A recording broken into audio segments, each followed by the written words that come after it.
Welcome to the Root of Power podcast, where I teach you how to chase your joy, find alignment, and create a life and a business that you love, using actionable methods, interviews, and inspiring stories from people who know that true freedom is found within.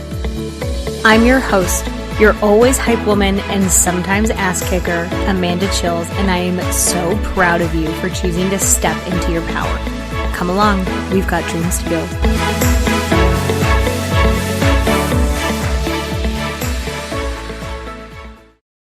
Okay, my love, I have put everything that I offer for free on one page so that we are not doing more work than we have to, because why would we do that? Hashtag work smarter, not harder. So livemyhappyhealth.com/free. You are going to find everything I've created for not only leveling up in your personal life and building a life that you love, but leveling up in your business life and building a business that you love. Okay? livemyhappyhealth.com/free. Love you. Hello. Welcome to this week's episode. I am so grateful that you are here. And if this is your first time, hello. And if this is your 100th time, hello. If this provides any value at all to you, I would love if you left a 5-star review. That helps us get in front of more people. And by us, I mean me. That helps the podcast get in front of more people. I have a dream of having a 1 million impact podcast, which means it has positively impacted 1 million people. So if that is something you feel called to do, amazing. I will love you forever, promise. If you're watching on YouTube, Giddy just came to join. He likes to hang out when I film podcast episodes sometimes. Okay, so I was thinking about things that would be valuable, obviously, to do a podcast episode around, because I don't want to do things that are not valuable, right? That would be kind of silly. And something that I work on so much with clients, and something that has personally been such a huge shift in my own life, is changing the language that I use in the way that I think and also in the way that I speak. Now, I'm someone who thinks in words. I know that not everyone does. Like, some people think in concepts and sounds and colors. Like, I don't really understand that. That would be like fascinating to burrow into their brain like a little bunny and just like watch their thought process.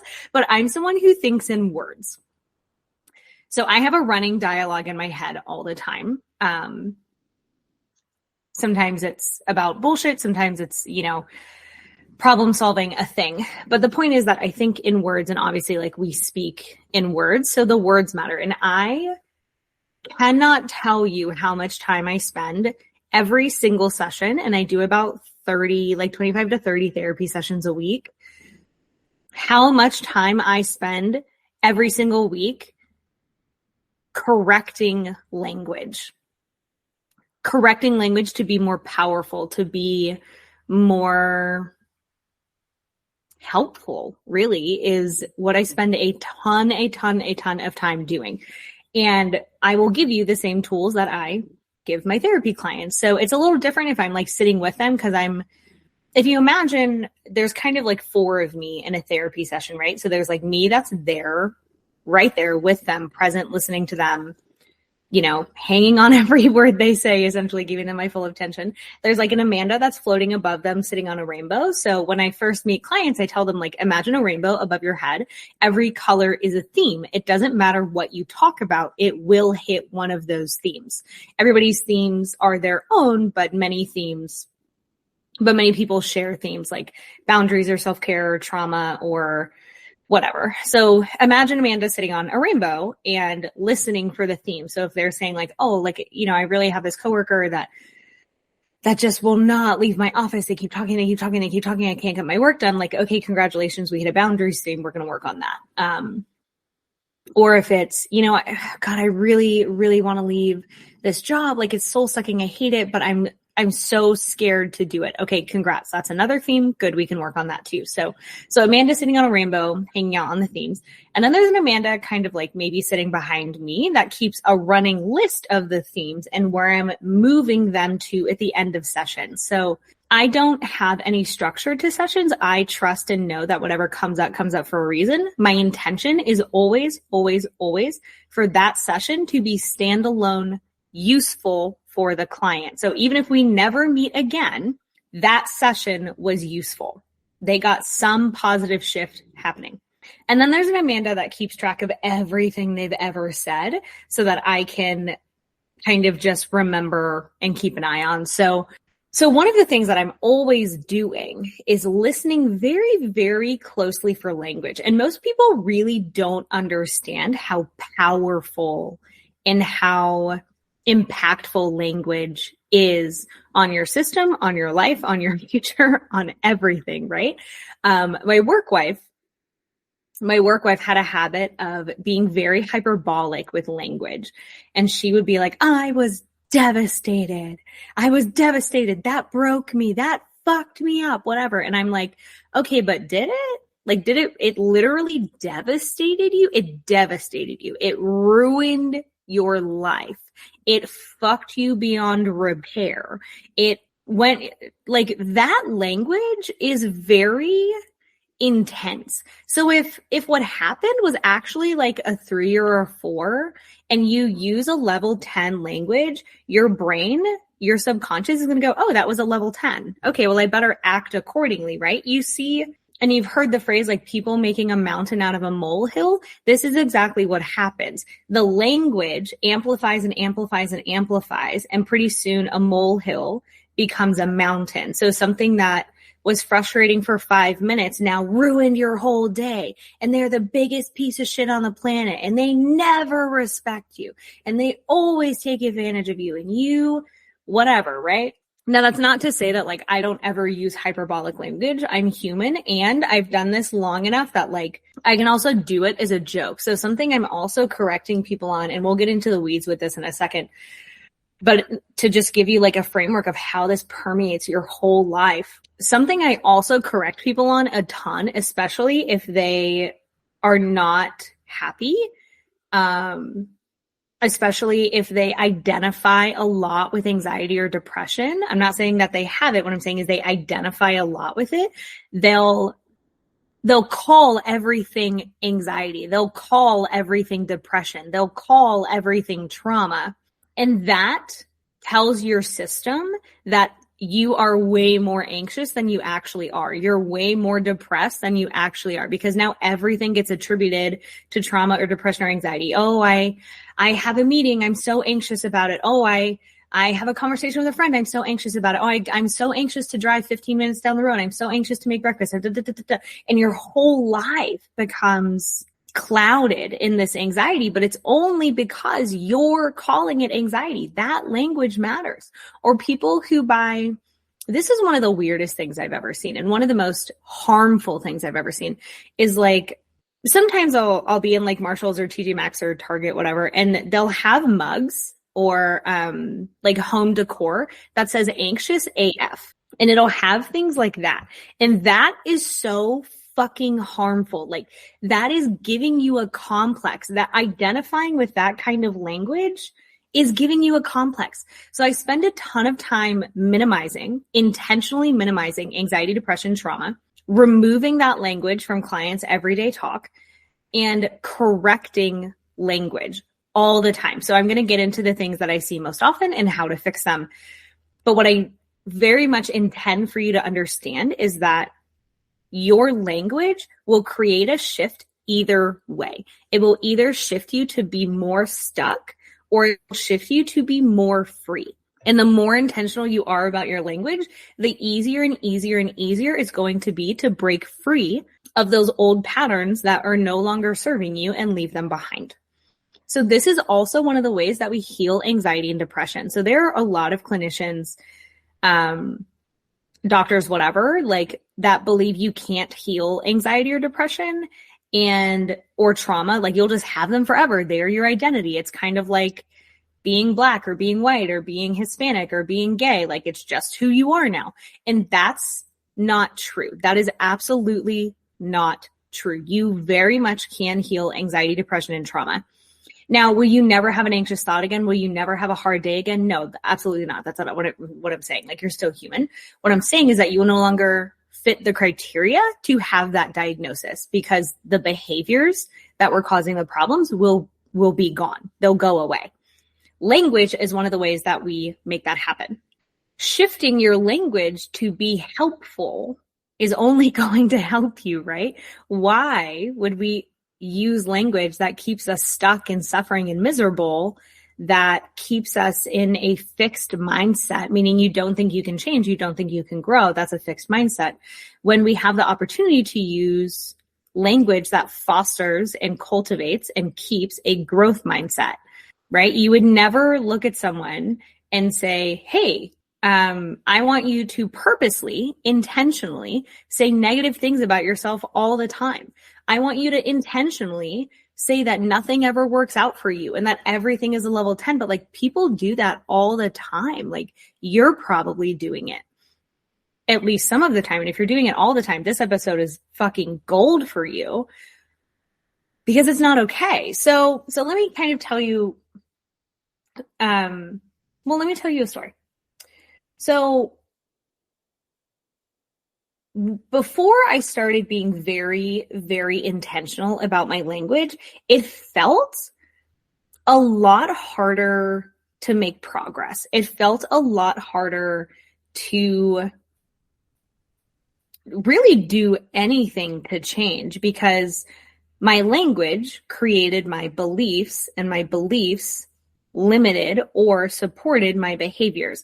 So like, if part of my language was that I'm too much, nobody will really love me if they really knew me. Once they get to know me to a certain point, they're going to be like, damn, you are way too much. This is absolutely not what I want, which had been a pattern in like romantic relationships.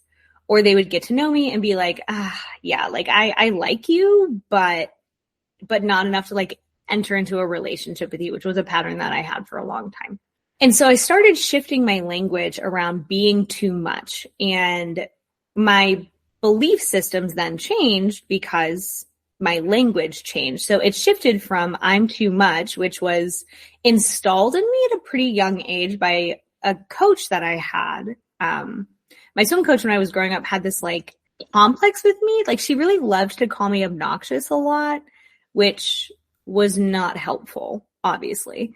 So it created a complex where like I had this language and this belief system around being too much, and adults really don't like me, and it's just too much, right? So once I started shifting that language into like, it's not my problem if other people can't handle me. Like, some people can and some people can't, but that has nothing to do with me. And some people can and choose not to, and some people can't and choose to learn. Like, that has nothing to do with me, right? I'm fine. I'm good. I'm golden. Now, are there things that like I can change to grow? Yeah, sure, obviously. But like, I'm not saying I'm perfect. What I'm saying is I'm never too much, and I'm not too much. I am just enough as I am. And if people don't like me, they have bad taste. Like, I can't do anything about that, friends. So I started shifting language around that, and that made it so much easier to shift the belief. Now, a belief is just a thought repeated, and what are thoughts made up of? Language, right? So when we shift the language, the thought and the belief become much, much, much easier to move. So that led to like so much peace around relationships and so much more trust around relationships.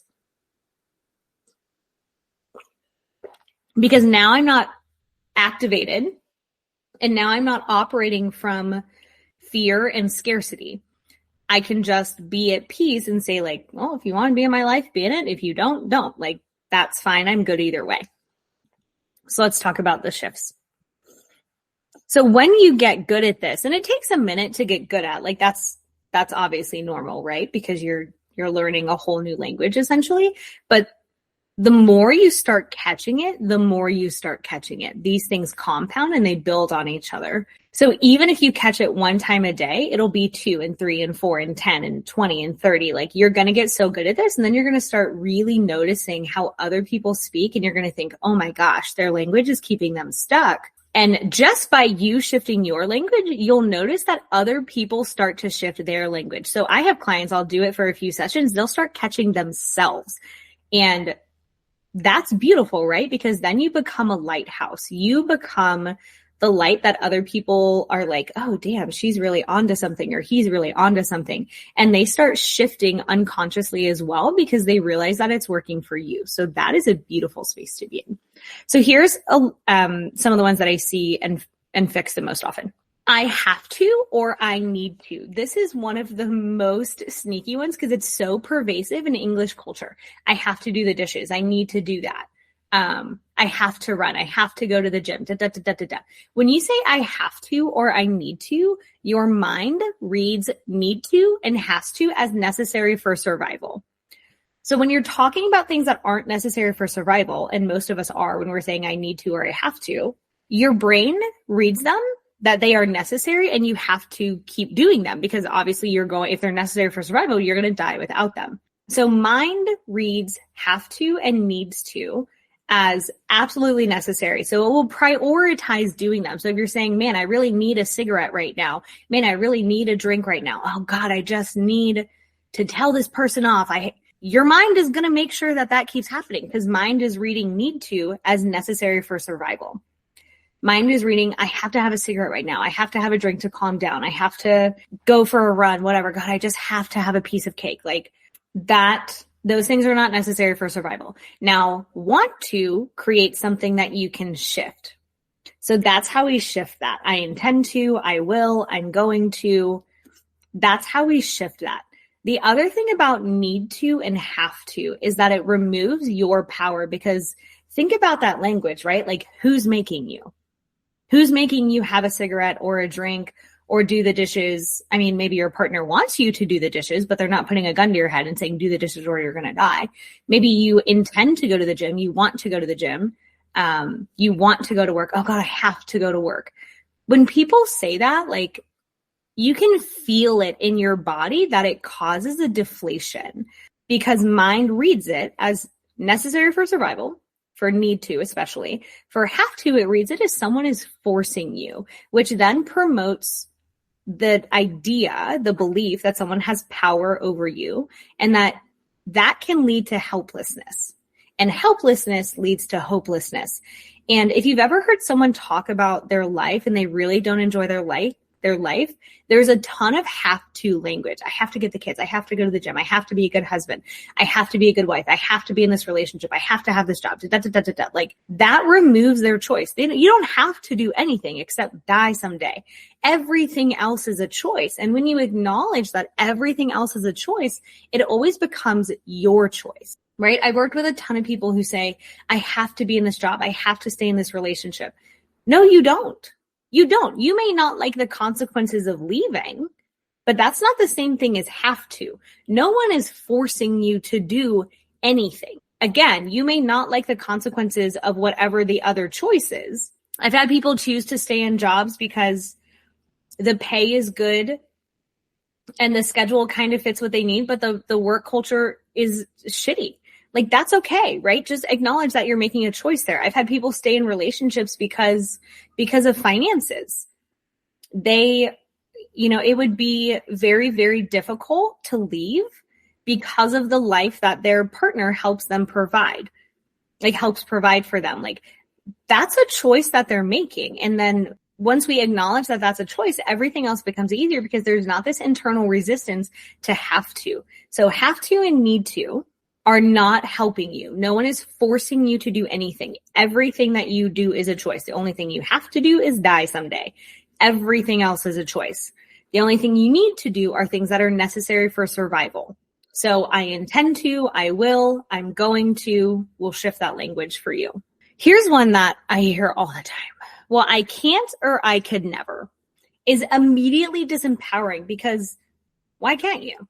Well, I could never stand up to people. I could never tell my mom that I need some space. I could never start that business. I could never start that hobby. I could never take a walk. Like, you're going to make that true because your brain is like, oh, okay, well, if that's a finite thing, then there's nothing to do here. So I'm not even going to try. Now, a lot of the times this will protect people because if you don't try, you don't fail. And then we never have a negative, right? But the negative is missing out on things that you want to do. So I can't and I could never is also immediately disempowering because mind reads those phrases as someone has power over you. I can't set boundaries. I can't say that. I could never do what you do. I could never dye my hair. I could never have a dog. Says who? You're the person in charge of that. Now, maybe your work won't allow you to dye your hair. That's fine. But then don't say you can't. You could. You just don't want to get fired. Again, that's still a choice. So I can't and I could never. Your brain is going to prove those right because your brain hates being wrong. It hates being wrong. So if you say, I can't pick up that pen, it's going to do everything in its power to make that true. I can never get to the gym in the morning. But quite literally, you have the capability to do that. You just don't want to, which is okay. That's not the issue. The issue is I can't or I could never. So that becomes I used to, I will, I could, I'm going to, I intend to, of course I could, or I don't want to. I don't want to go to the gym at 5 a.m. is not the same thing as I could never. You quite literally could. You just don't want to. That's okay. Or there's barriers to me doing that and I can problem solve those. So that shift becomes problem solving, right? Because when you phrase it as, I would love to go to the gym at 5 a.m., but I really struggle to go to bed early in the morning or early at night so I can go to bed. Well, that just becomes identifying the problem to solve. Okay, then we need to solve your nighttime. I would love to run a 5K, but my knees are really bad. It's like, okay, well, we can just problem solve around that. So it immediately puts you into a problem solving mindset, which is obviously much more helpful than just shutting things down. Oh, I could never trust someone again to be in a relationship. Okay, well, you're going to make damn sure that you never trust someone again to be in a relationship, but that's not what you want. What you want is to be in a relationship. So we need to work on your ability to trust people. Need to, right? I just did it. It's so pervasive. It would be beneficial to work on your ability to trust people. Also, that's probably a need, right? We need other people to survive. So I need to, one of the ways to phrase it is also, it would be beneficial to. It would be beneficial to go to the gym and lift weights so that when we're older, we are stronger. And strength when you're older is way more beneficial than not having any muscle mass. It would be beneficial to eat more vegetables. It would be beneficial to get 7 or 8 hours of sleep. It would be beneficial to quit smoking or quit drinking or quit doing cocaine on Saturday nights. Like, do you need to? I mean, maybe the cocaine thing. Yeah, like that might kill you for sure. Although drinking and smoking can also kill you. But back to I can't and I could never. I don't, right? That's kind of the same one where it's like, I don't trust people. That is a statement which your brain will make a fact. I don't like cats. Which, sorry, kitty. He's like, what do you mean, right? That becomes a statement. There may be some cats that you like. There may be some people that you trust. I hope there are. But your brain is going to make it an identity and make it a fact. If I say like, I don't yell. Well, that one is probably helpful, right? Because then my brain is going to go, oh, sorry, I have the hiccups. Because then my brain is going to go, okay, if I don't yell, what do I do instead? I speak calmly. So I can't, I can never, I don't. All of those become identities. And often what follows them is nothing that's helpful. Mind reads those as disempowering. It reads those phrases as someone having control over you. And you are the person who always, always, always has control over your life. Again, you may not like the consequences of certain choices, but you are the person who always makes the choice. Your life is your own. So that can become, I used to, I will, I could, I'm going to, I intend to, of course I can, I'm working on, I would love to do X, but this thing is in the way, whatever. This is a lot of these are really sneaky, but as soon as you listen to this episode, your mind is going to start listening for them and you're going to see just how common they are. And then you're going to start reworking them. So We love this for you. I actually think I'm going to make a little download for this. So if you want to get these in like a PDF form, I'm going to create that. That's a good plan. I always and I never. The problem with that is you're making the past the future and missing the present. If you're saying, oh, I always back down when someone wants to talk about something with me. I never have the confidence to speak up in a meeting. I always run away when something is hard. I always quit when something is hard. I never follow through on anything. That's a past pattern that you're making the future. You can change that at any time. Again, you're the person in control. So when you put the past in the present and make it your future, you remove the opportunity for change. That is a problem, obviously, because you're not static. You can change things. No one is forcing you to stay the same. Just because you used to do it all the time or you haven't done it yet doesn't mean that you can't stop or start, right? If you say, well, I never trust anyone. Okay, well, again, your brain is going to make that true and it's going to make damn sure that you don't trust people. But that's not because every single person on the planet is untrustworthy. It's because you're afraid to trust people because you're afraid you're going to get hurt. We can fix that. We can fix that. You can learn who's trustworthy. You can practice trusting them. You can do 100,000 things that are useful. So that can be fixed. Everything that you want can be done and can be fixed. So if you say, God, I always back down when someone comes to talk to me. Okay, you used to. I used to back down when someone would come to talk to me. I'm working on that. I'm working on being able to have clarity conversations. I'm working on trusting people. So this is the language shift, right? I'm working on changing. I'm working on this. I used to do this. I used to struggle to trust people, but I'm working on that now. I used to eat a donut for breakfast every morning, and now I have eggs. I used to hate cats, which I didn't. I've always loved cats. I used to hate cats, but now I really like cats. I used to be so afraid to try new things, and I'm working on that now. I'm working on trusting people. I'm working on trying new things. I'm working on getting to the gym at 5 a.m. And again, your brain, your mind is going to make that true because any statement you say, mind is going to follow through, right? I'm working on getting to the gym at 5 a.m. And your brain's going to go, oh, we're working on getting to the gym at 5 a.m. I'm working on trusting people. Oh, well, I better start looking for opportunities to trust people. I better start making that a reality. This is one that is very frustrating. And I know like a lot of my clients struggle when people say this. Well, like, this is just who I am. This is just who I am. Take it or leave it. I'm just really blunt. I'm just so honest. No, what you are is an asshole. But you don't have to be. You can change that, right? Your identity and your behaviors can shift at any time, whenever you decide. So you decide who you are, and who you are is based on behaviors, and behaviors can change. Okay. I used to be very tactless. Like I didn't really understand the art of like having tact and telling someone to go to hell in a way that like they enjoy the trip. But that's something that I worked really hard on and am much better at now. One of the reasons is because I'm extremely intentional about my language, extremely intentional. These are the things that like I have shifted, that I help shift in clients, and that makes life exponentially better. So the idea in the language that like, this is just who I am does not benefit you at all. Okay. You can change to be whatever you'd like. I should have or shouldn't have. Okay. Here is one that is so common and immediately shuts you down. So if you say, I really should go to the gym, I really shouldn't have said that. I should never have entered into that relationship. They should never have broken up with me. I should never have said that to my boss. They shouldn't have cut me off in traffic. Your mind reads should as go ahead and do it, which of course is not possible.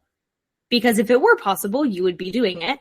And you can't change anything about the past. There's nothing you can do about the past now. The only thing we have is now.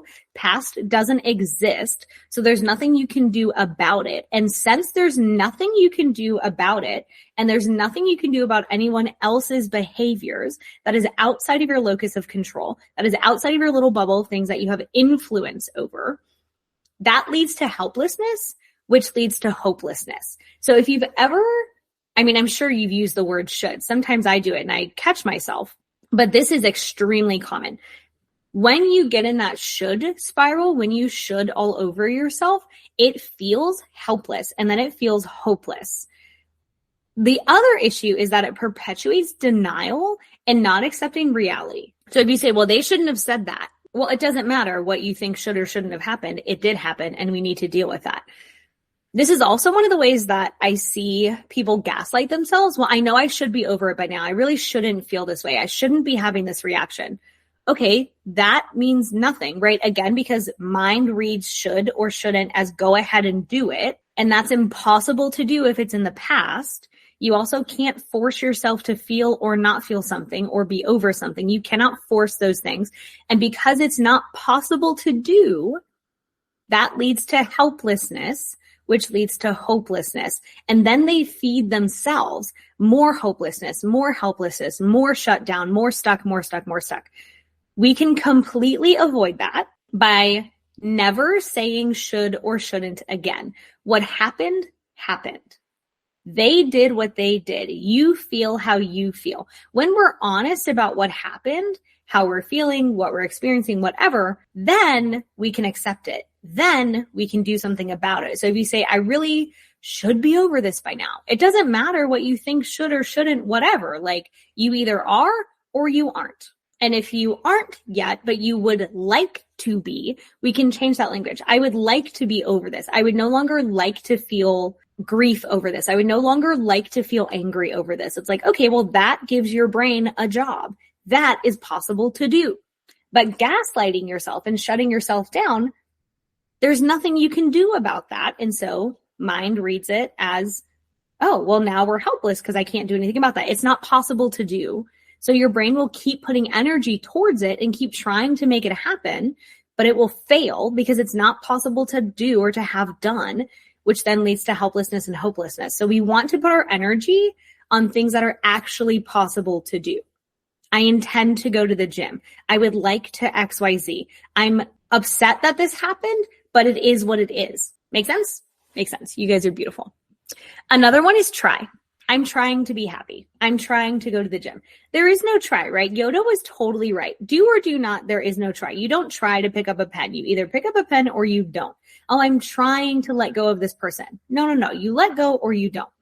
Make a commitment. I'm working on being happy. I'm working on letting go of them. I am letting go of them. I am planning to get to the gym. I am doing this, or I'm not doing this, which is fine. Again, make a commitment, remove try. Here's one that I see women do all the time is kneecapping their sentences. I'm just saying that I'd like you to XYZ. I would just like an apology. I'm saying I would like you to do XYZ. I would like an apology. I'm just trying to talk to you. I'm talking to you. I'm attempting to talk to you. I'm trying to talk to you, right? That's where try is like, it kind of makes sense because if they're not hearing you, you are trying to talk to them and they're not talking to you. I'm just asking for a favor. Well, I was just saying. Just is absolutely kneecapping your sentences. So we'll go over these quickly again. So we'll just start from the bottom up. So removing just, so that way we're never kneecapping our sentences again. Stop saying try, just completely remove it. I'm working on being happy. I'm picking up the pen. I'm going to the gym. I'm making a plan for that. XYZ. Should have or shouldn't have becomes this did happen. I would like to XYZ. Be honest about what happened. That way we can accept it and we can then release it, problem solve it, whatever it is that you would like to do about it. Removing this is just who I am. You get to decide who you are, and that can change at any time, which is one of the most beautiful things. I never puts the past in the present and makes it your future. That is not helpful to you. So I always and I never becomes I'm working on, I used to. Kitty, stop it. Becomes I'm working on and I used to. I can't or I could never becomes I used to, I will, I could, I'm going to, I intend to. Of course I can. I have to becomes I intend to, I'd like to, I want to, I need to, I intend to, I'd like to, I want to, I'm going to, it would be beneficial to, it would be helpful to, any of those things. So that is the list. I hope that this was helpful for you. I absolutely know that your mind will start scanning for these now. And when they come up, you will start shifting your language, and it is going to be one of the most powerful things that you can do, and one of the simplest things to do. Not that it's always necessarily easy, but it is quite simple to shift language. So when you get good at this, please, please, please send me a message and let me know how it is going for you. But I already know that it's going to create massive positive changes in your life. So, okay. Love you. Hope that you do well. I intend for your mind to start scanning for these and totally calling them out. And I just see such positive things for you. So more freedom, more energy to do things that are helpful, just compounds on itself. And I hope you have the most beautiful day.